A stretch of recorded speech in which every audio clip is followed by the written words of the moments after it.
अस्सलामुअलैकुम मेरे प्यारे दोस्तों, क्या हाल चाल है? से ठीक है। उम्मीद करदा कि तमाम दोस्त खैरियत नाल हो।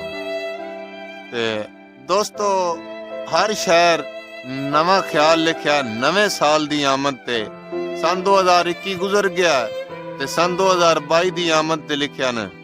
ते मैं तुहाडा अपना वीर पंजाबी अदबी शहर दुखी रियाज भट्टी ते मैं भी नवे साल दी आमद ते एक ख्याल लिखिया है, थोड़ा पेश करदा दोस्तां दी खिदमत विच। तवज्जो करसो। आखां खुश आमदीद नवा साल मुबारक, तेरा हर इंसान नु चाहे रवे कायम ईमान ते रब दी रहमत मेरे दिल दी खास दुआ है। जेड़े गुजर गए डंग जिंदगी दे उहो कर गए चून वफाए।